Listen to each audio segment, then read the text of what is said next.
medida cautelar pede que moradores do entorno da ponte Hercílio Luz sejam notificados sobre o risco de desabamento. Uma investigação do Ministério Público indica que as obras da ponte já consumiram mais de 500 milhões de reais em recursos. Demarcação das áreas de cultivo de frutos do mar na região norte vai fazer aumentar a produção no estado. Confirmado o primeiro caso de febre chikungunya dentro do estado. A transmissão foi no litoral norte. O paciente é adulto e teria contraído a doença no mês de maio. E no futebol, hora de calcular o que os times catarinenses da Série A precisam fazer para fugir da degola. O Banco Cidade desta terça-feira já está no ar.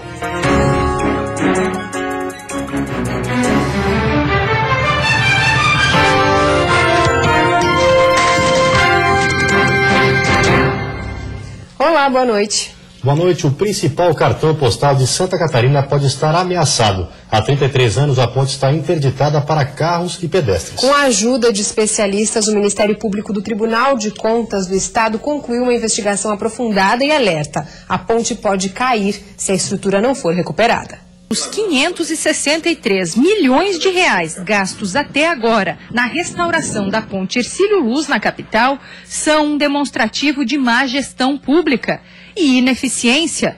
Dos 90 anos de construção da ponte, os primeiros 34 funcionaram sem manutenção e os últimos 33 somam o período de interdição do local. Concluímos que teria sido possível construir talvez até 3 pontes com o valor que foi comprometido até hoje na manutenção da ponte Hercílio Luz. Mas o maior risco é para a população. A investigação aponta que a estrutura pode vir abaixo se nada for feito. Para o MPTC, o governo precisa informar o perigo a todos os comércios e residências nos arredores e construir imediatamente um plano de emergência para o caso de uma catástrofe. A informação de que a ponte sofre risco, ou corre risco de entrar em colapso, ela existe desde 1981.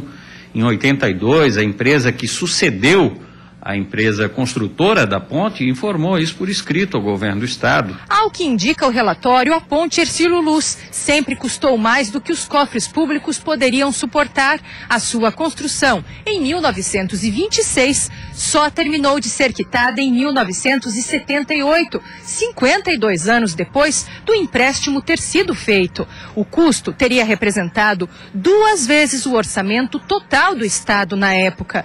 De lá para cá, 16 contratos foram firmados por 11 governadores. E o pior, 0 resultado e quase nenhuma manutenção. Numa comparação simples, é possível ver o dinheiro público indo pelo ralo. A recém-inaugurada ponte estaiada de Laguna, com quase 3 quilômetros de extensão e diversas pistas, custou menos de 600 milhões de reais, enquanto os 821 metros da ponte Hercílio Luz consumiram quase o mesmo valor só em manutenção. Desde 2011, o governo tenta instalar pilares de sustentação para que a reforma seja iniciada. A intenção é contratar sem licitação a empresa americana que construiu a ponte na década de 20. A contratação com dispensa de licitação é algo que deve ser bem refletido pelo próprio governo do estado. Afinal de contas, situação de urgência é relativamente questionável, né, já que o problema existe há 33 anos, né, que urgência é essa? Em nota, o governo do estado informou que as obras de sustentação da ponte Hercílio Luz estão dentro do cronograma estabelecido pelo DEINFRA. A empresa EMPA do Grupo Português Teixeira Duarte tem 180 dias para cumprir o contrato. Prazos e mais prazos. Já são quase 10 meses de atraso no cronograma para a conclusão das obras da ponte de Congonhas em Tubarão, no sul do estado. Em julho deste ano, nós mostramos aqui no Band Cidade a situação da ponte de Congonhas, que deveria ter ficado pronta ainda em 2014. A obra é do governo do estado e erros no projeto foram atrasando o trabalho. O primeiro projeto tinha 50 e poucos metros de comprimento, que não chegava a cobrir o rio, né? O segundo projeto tinha em torno de 60 metros, também não cobria todo o rio, e esse projeto fechou com 74 metros de comprimento. O custo total até agora ultrapassa R$1,5 milhão de reais. O projeto do governo do estado não inclui as cabeceiras da ponte, ou seja, Os acessos seriam de responsabilidade, de um lado, da Prefeitura de Tubarão e do outro, de Jaguaruna. Na época que mostramos a situação, o secretário de Desenvolvimento Regional estava bastante otimista quanto aos trabalhos. A gente acredita aí que em 30, 45 dias a ponte vai estar apta ao tráfego de veículos e de pessoas. 60 dias depois desta entrevista, nossa equipe decidiu voltar às obras da ponte de Congonhas. E, para nossa surpresa, nada de veículos transitando. A estrutura está praticamente pronta, mas o acesso sequer começou. E a ponte fica a 5 metros do nível da estrada. Quem depende da ponte até procura uma explicação para o que acontece com a obra. Eu acho que eles estão deixando de sair para perto das eleições, né? E nós fomos em busca das explicações, mas com o secretário de Desenvolvimento Regional de Tubarão. De acordo com o representante do governo do estado, depois de um problema de afundamento no terreno da obra de acesso no lado de Jaguaruna, o estado decidiu assumir também o projeto das cabeceiras da ponte, para garantir que não ocorram mais erros e, principalmente, para não prejudicar o que já foi construído até aqui. Quando se fez o projeto da ponte e foi realizado pelo Estado e não se fez os acessos, se cometeu um lapso. E esse lapso, independente de quem estivesse à frente da secretaria ou no departamento específico, ele foi cometido pelo Estado, pelo governo.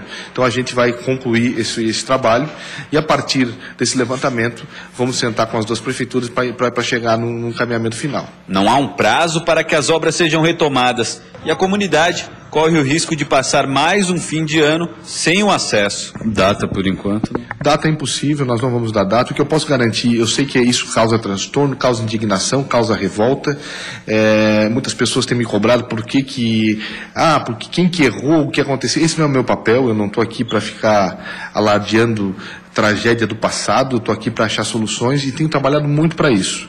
Então não vou dar prazo porque não depende só da nossa vontade, depende de uma série de fatores burocráticos e também que a natureza também nos ajude para que o projeto seja concluído. Sem prazo, sem estimativa de valores que ainda vão precisar ser investidos, a população continua esperando pela obra. É revoltante, é uma vergonha, é uma ofensa, Na Serra, uma comissão para fiscalizar e cobrar a operação de um aeroporto na região foi criada. Hoje, o Planalto Serrano conta com 2 aeroportos, mas nenhum em operação. De um lado, um aeroporto que há mais de 18 anos vem sendo construído.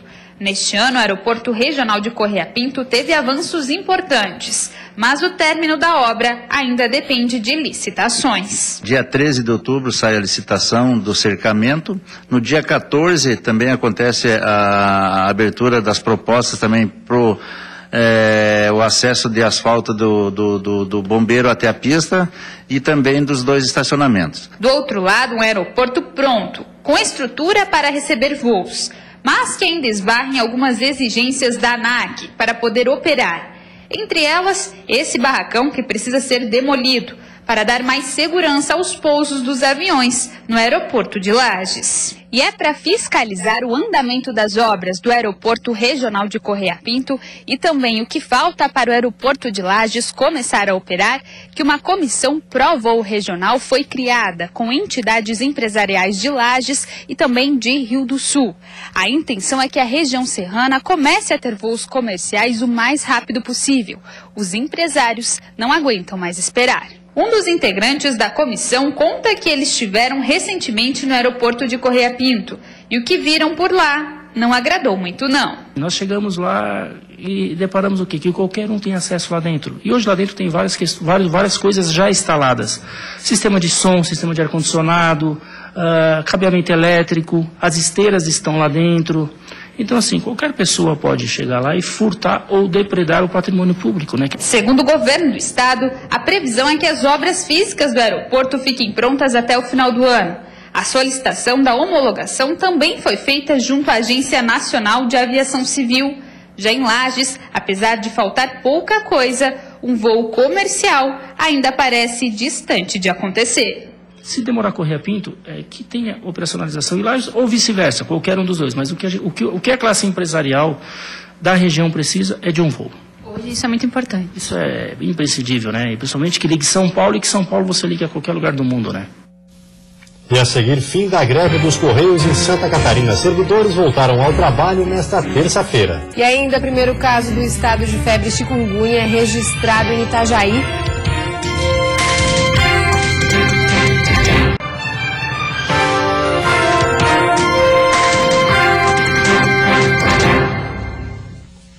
Depois de 12 dias em greve, funcionários dos Correios em Santa Catarina decidiram retornar ao trabalho.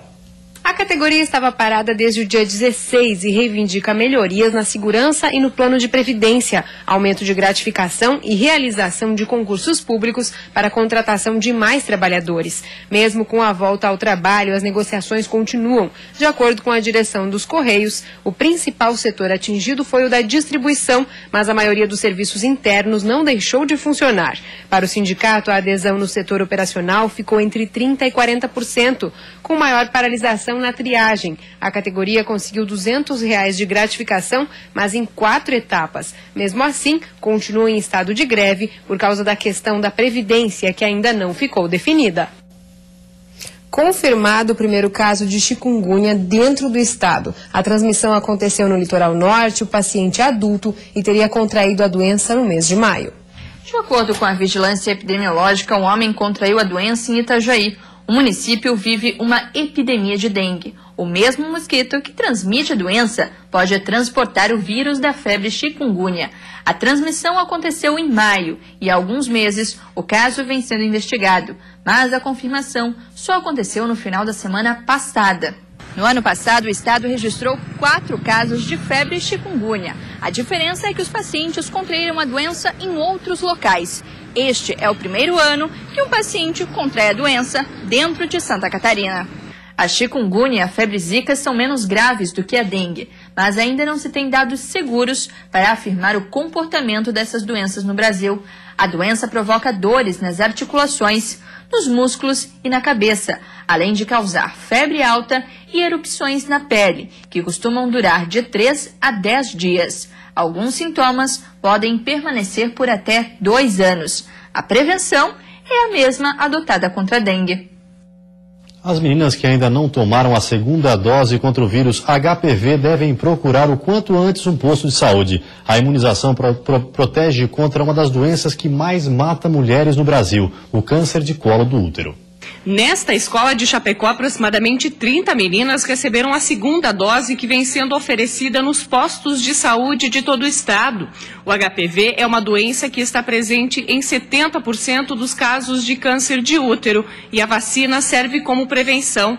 Sabemos da importância dos pais, né, dessa contribuição que os pais fazem e do entendimento da necessidade das suas filhas receberem essa vacina, porque a única forma que nós temos é de prevenir então o câncer do colo do útero, e quando as meninas iniciarem mais tarde as suas atividades sexuais, elas também precisam continuar utilizando o preservativo. Raíssa fez a segunda dose da vacina e já está imunizada. Para importância para evitar o câncer de colo de útero. E doeu? Não, que nem uma picada de formiga. Em 2014, Chapecó vacinou 80% das adolescentes e neste ano, 60% do público-alvo já foi imunizado. De acordo com essa médica que acompanha os trabalhos nas escolas, a vacina contra o HPV não tem nenhuma contraindicação e só previne contra doenças que as meninas podem desenvolver no decorrer dos anos quando iniciarem suas atividades sexuais. E as 2 doses previne contra 4 tipos de HPV. Uma vacina indicada na rede pública das meninas de 9 anos até os 13 anos completos. Não existe nenhuma contraindicação de fazer a vacina. Muito pelo contrário, a gente estimula que façam para as meninas ficarem protegidas tanto para o câncer de colo uterino quanto contra as verrugas genitais também. De acordo com o Ministério da Saúde, meninas com a faixa etária entre 9 e 13 anos e aquelas que completaram 14 anos também podem receber a vacina. Nesta escola, as estudantes sabem da importância de ficarem imunizadas. Que agora agora estou imunizada do HPV. E você vai ver depois do intervalo de marcação das áreas de cultivo de frutos do mar em São Francisco do Sul, vai fazer aumentar a produção no estado. E no futebol, que os times catarinenses da Série A precisam para fugir da berigola.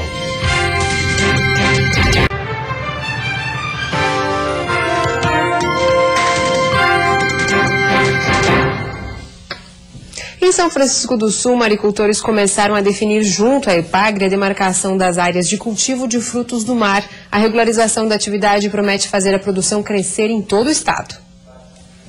Alessandro é produtor de ostras há 17 anos. Atividade que chegou a interromper pela falta de regularização. Já havia desistido já. Justamente por isso que a gente começou há 17 anos atrás e não conseguia crédito, não conseguia nem esse respeito que eu comentei agora há pouco ali. O pessoal acha que mar é uma coisa pública, que todo mundo pode entrar ali, pode estar... que aí o peixe vai para dentro da estrutura de cultivo, o cara quer pescar lá dentro, acha que quer fazer turismo lá dentro. A demarcação das fazendas foi o que motivou o maricultor a continuar com a atividade em São Francisco do Sul. A região conta com 84 áreas de cultivo. Cerca da metade já foi regularizada para a concessão, o que tem animado os produtores de ostras, mexilhões e mariscos e trazido mais segurança para investimentos. Essa ocupação ela vai ser ordenada de acordo com as condições ambientais determinadas pela Fátima e pela Secretaria Municipal da Agricultura, e com isso a gente tem certeza que ele vai produzir com qualidade e também que o meio ambiente seja preservado. Em todo o estado, 826 áreas foram mapeadas e cerca de 600 já estão sendo cedidas. São boias como essa, colocadas no mar, que demarcam a fazenda de cultivo. Cerca de 1 hectare é cedido por maricultor pelo período de 20 anos. O contrato pode ser renovado após o vencimento por mais 20 anos. Santa Catarina produziu no ano passado 21 mil toneladas de moluscos. 70% dessa produção estão concentrados em Florianópolis. Os outros 30% são produzidos por maricultores de mais 11 cidades catarinenses. A demarcação das fazendas para o cultivo de frutos do mar deve trazer um crescimento significativo à produção. Com a linha de crédito que conseguiu, o Alessandro, que produz 700 quilos de ostras por ano, já planeja aproveitar bem toda a área cedida para ele. Dá para chegar em 10 mil quilos, né? A estrutura da área dá para chegar em 10 mil quilos. Nesta quarta-feira, as nuvens devem predominar em todas as regiões do estado, com chance de pancadas de chuva. As temperaturas continuam um pouco mais baixas no amanhecer. A mínima registra 11 graus na Serra Catarinense, podendo chegar aos 22 durante a tarde. No Planalto Norte, mínima de 14 e máxima de 24 graus. No oeste, Grande e Florianópolis, mínima de 15. No litoral norte, sul e Vale do Itajaí, a máxima não passa dos 23 graus. E agora vamos de futebol. Faltando 10 rodadas para o fim da Série A do Brasileirão, os times catarinenses começam a fazer cálculos que ninguém gostaria de fazer, o que é preciso para não ser rebaixado. Hoje vamos mostrar a situação de Avaí e Figueirense. Nos times da capital, a situação mais complicada é a do Alvinegro, que não vence há 7 jogos. A equipe está na 18ª posição com 28 pontos e precisa reagir imediatamente. De 10 jogos que ainda faltam, o Figueirense precisa vencer pelo menos 5 para atingir 43 pontos, o que garantiria a permanência na Série A. De acordo com o levantamento da Universidade Federal de Minas Gerais, a probabilidade de rebaixamento do Figueirense é de 76,4%.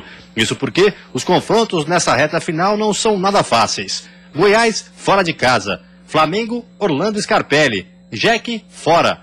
Santos, Orlando Scarpelli. Curitiba, fora. Atlético Mineiro, Orlando Scarpelli. Ponte Preta, fora. Chapecoense, Orlando Scarpelli. São Paulo, fora. Fluminense, Orlando Scarpelli. Já a situação do Avaí é mais confortável. O Leão tem 32 pontos e está na 15ª colocação. Depois de 3 vitórias seguidas, o time perdeu para o Grêmio em Porto Alegre.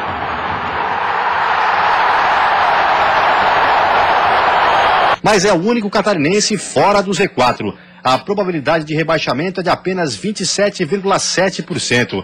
Teoricamente, o time precisa de 3 vitórias e 2 empates para fugir do rebaixamento. Confira quais serão os próximos adversários. Vasco, ressacada.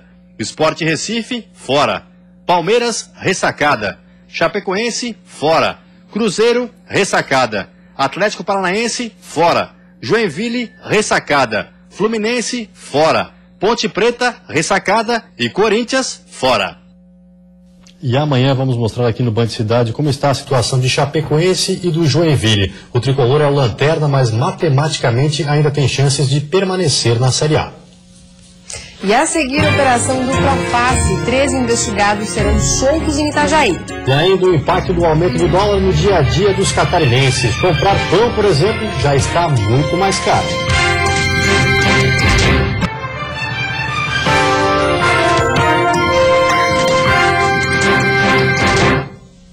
Três presos na operação dupla face foram soltos. Da juíza Sônia Maria Mazeto Moroso Terres, da primeira vara criminal de Itajaí, o ex-procurador-geral do município, Rogério Nassif Ribas, o ex-secretário de Planejamento Douglas Cristino da Silva e o advogado André Antônio Xavier, presos há um mês, podem deixar o complexo penitenciário da Canhanduba, mediante a fiança de 15 salários mínimos, o equivalente a R$ 11.820. A decisão foi tomada em função da demora da apresentação da denúncia sobre os investigados por parte do Ministério Público. Mesmo assim, eles terão que cumprir medidas cautelares. Já o vereador Afonso Arruda continua preso. A operação Dupla Face investiga a existência de um grupo para obter vantagens ilícitas na liberação de projetos e obras ligadas à construção civil no município. A CPI da Saúde em Joinville está fiscalizando a situação e as condições de atendimento em unidades que pertencem ao município.